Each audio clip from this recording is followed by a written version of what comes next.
Hola, buenas tardes, doctora. Buenas tardes, compañeros. Nosotros somos Sebastián y Alfonso y vamos a comenzar con nuestra presentación sobre la energía de difracción.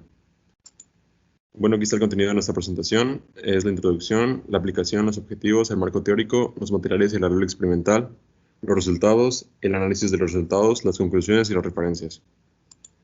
Bueno, como una introducción, James Gregory nació en Escocia en 1638 y fue la primera persona que tuvo el primer acercamiento con las energías de difracción. Aunque pues, los principios, bueno, él fue el descubridor de la energía de difracción, pero la primera energía de difracción artificial fue hecha alrededor de 1785 por el inventor David Rittenhouse. Una de las aplicaciones que tenemos de la energía de difracción, pues se utilizan a menudo en monocromadores, espectrómetros, dispositivos de multiplexación por división de longitud de onda, dispositivos de compresión de pulsos ópticos y muchos otros instrumentos ópticos.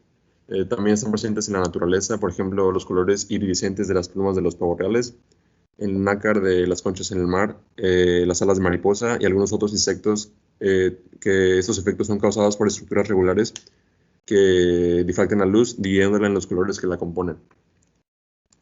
Bueno, los objetivos fueron estudiar y observar el fenómeno de difracción en una rejilla, demostrar que la condición de difracción es válida y obtener el valor de separación entre las rendijas. Vale, como marco teórico tenemos que una rejilla de difracción es un arreglo repetitivo de aberturas u obstáculos que van a alterar la amplitud o la fase de una onda. Estas rejillas suelen consistir de un gran número de rendijas paralelas que van a estar igualmente espaciadas. La distancia entre las rendijas la vamos a denotar con la letra D minúscula. Y bueno, cuando una onda de cierta longitud incide de manera normal sobre una rejilla con espaciado D, se van a observar máximos de intensidad más allá de la rejilla en ángulos muy específicos.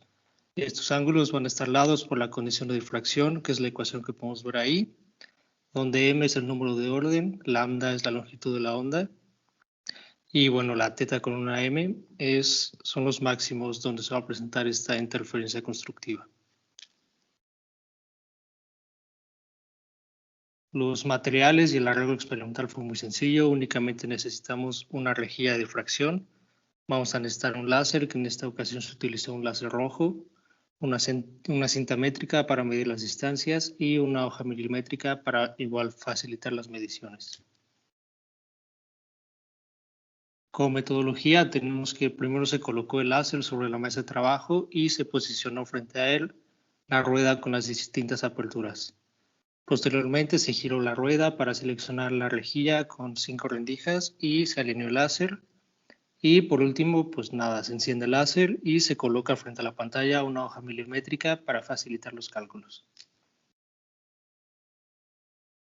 Aquí en la imagen podemos ver el patrón de interferencia que estudiamos y bueno, como resultados únicamente tenemos la distancia entre cada máximo. Esta distancia pues se calculó contando los cuadritos sobre la hoja milimétrica y tomamos 2 órdenes negativos y 2 órdenes positivos. Para esta práctica se nos pidieron realizar 2 actividades y la primera fue verificar la condición de difracción. Esta condición de difracción la podemos ver en la ecuación número 2 y bueno, una forma de verificar esta condición es pues obtener estos ángulos de máxima intensidad, tanto teóricamente como experimentalmente. Y pues eso fue lo que hicimos. Para sacar los teóricos, pues simplemente sustituimos los datos que ya tenemos en la ecuación 2 y son los datos que se muestran en la tabla número 2 en la segunda columna. Y para los datos experimentales, como fue muy difícil, o bueno, como es muy difícil calcular el ángulo directamente, pues se utilizó un poquito de trigonometría. En el esquema de la figura 4, pues podemos ver el análisis que se utilizó. Tenemos que D es la distancia entre la rendija y la pantalla y también estamos la distancia pues entre cada máximo, que es de P0 a P1. Con esto y con tantita trigonometría pues podemos calcular ese ángulo y una vez teniendo la ecuación que nos queda que es el arco tangente de la distancia entre los máximos sobre la distancia entre la rejilla y la pantalla, pues podemos calcular estos ángulos de máxima intensidad. Para la actividad 2 se nos pidió calcular la distancia entre las rendijas y pues esto se hizo mediante un análisis gráfico. La ecuación número 3 que se mostraba en la presentación anterior se modificó un poquito para poder obtener una ecuación similar a la ecuación de una recta, donde se graficó en el eje Y los órdenes y en el eje X la distancia entre los máximos. Esto con el fin de que la pendiente nos fuera igual a la distancia entre las rendijas sobre la distancia entre la rendija y la pantalla multiplicado por la longitud de onda. Ahí en la figura 5 podemos observar la gráfica que obtuvimos.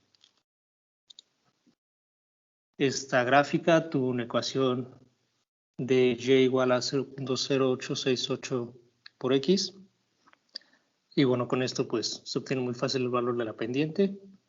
Y sustituyendo este valor de la pendiente en la ecuación que acabamos de obtener, pues podemos obtener la distancia entre las rendijas y nos da un valor de 0.138 más menos 0.0004 milímetros.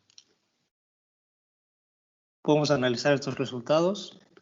La actividad 1 era verificar la condición de difracción y pues como podemos ver tanto la columna 2 como la columna 3 tienen valores muy cercanos.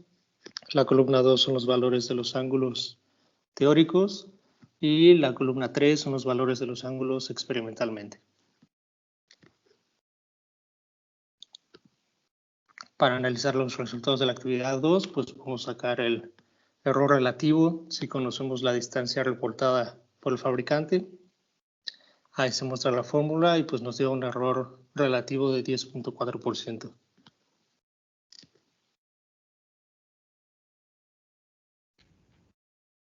Bueno, como conclusión, dijimos que el fenómeno de difracción por una rejilla se estudió y lo observamos con éxito. La condición de difracción establecida en el marco teórico pudo comprobarse al realizar un análisis trigonométrico del fenómeno de difracción y pudimos calcular el espaciado entre las rendijas con un error aceptable. Estas son nuestras referencias y muchas gracias.